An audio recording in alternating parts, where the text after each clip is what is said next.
আসসালামু আলাইকুম সবাইকে। সবাই কেমন আছেন? ভালো আছেন আশা করি। আমাদের জন্য একটু দোয়া করেন, আমরা ভালো আছি। আজকে আমরা কচুরমুখী দিয়ে ইলিশ মাছ রান্না করব। আর রান্না করবো আপনার সিম দিয়ে আলু দিয়ে ভাজি করবো। আর ভাজি করবো হলে আপনার পাতাকপি ভাজি করবো, আর সিম দিয়ে আলু দিয়ে ভাজি করবো। আর কচুরমুখী দিয়ে আপনার ইলিশ মাছ দিয়ে রান্না দেখতে থাকুন আপনারা। আমি কাটি, আপনারা দেখুন। রান্না করার পরে আপনাদের দেখাবো রান্নাটা।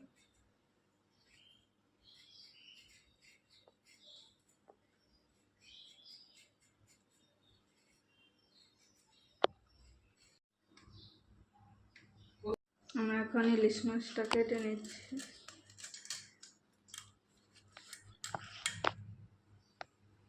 ডিম হয়েছে।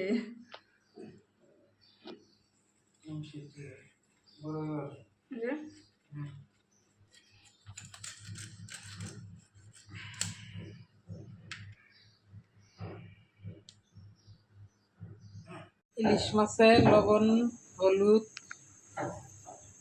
মরিচের ফাঁকি দিয়ে মাছটা ভাজতে হবে।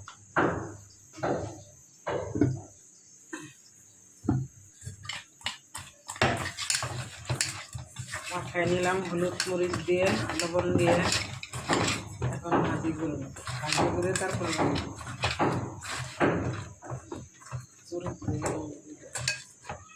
এখন তেল মাছ ভাজার জন্য এখন মাছ ভাজি করার জন্য তেল দেবো কড়াইতে।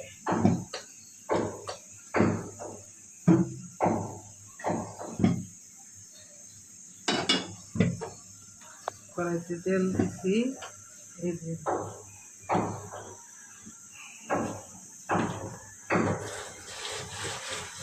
মাছটা ভাজি করে নেব।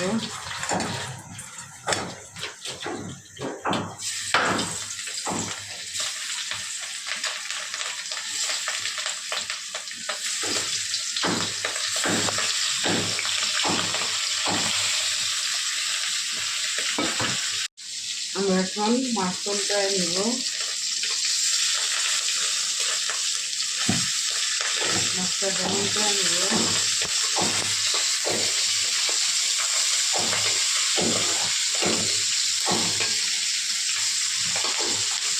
মাছ উল্টান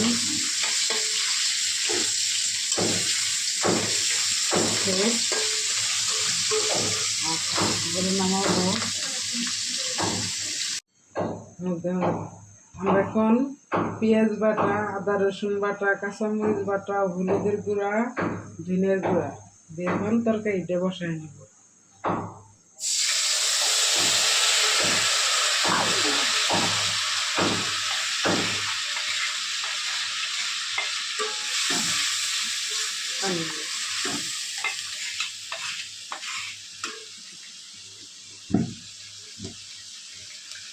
লবণ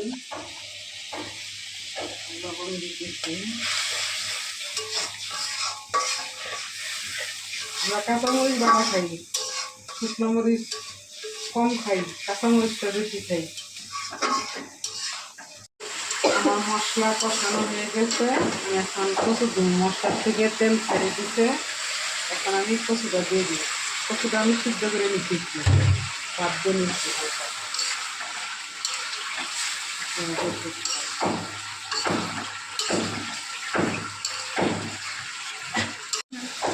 এখন কচুটা কষানো হয়ে গেছে, এখন আমি ঝোলটা দিয়ে দিব। ঝোলটা দিয়ে দিলাম কচু কষানো।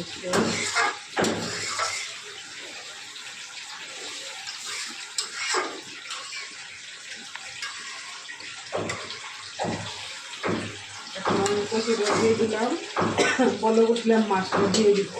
এখন আমি তরকারি বলে উঠছে, মাছটা দিয়ে দিতেছি তরকারিতে। মাছটা দিয়ে দিতেছি বলতে ভাজা মাছটা আমি এখন দিয়ে দিলাম। কচুর তরকারি হয়ে গেছে, এখন আমরা নামায় নিচ্ছি।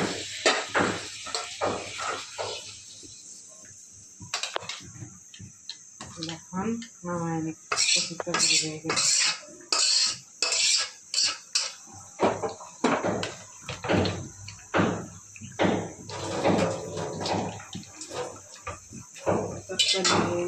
কচু ছড়া দিয়ে ইলিশ মাছ দিয়ে রান্না করছি। এই যে দেখেন মাছ, ইলিশ মাছ কচু ছড়া দিয়ে রান্না করছি, এখন খাবো। বিসমিল্লাহ। সেই টেস্ট হয়েছে, আপনারা রান্না করে খাইন এভাবে, খুব ভালো লাগবে। ইলিশ মাছ দিয়ে কচু ছড়া দিয়ে খুব ভালো লাগতেছে। আপনি এভাবে রান্না করে খাবেন, লাইক করবেন, শেয়ার করবেন, সাবস্ক্রাইব করবেন। টাটা।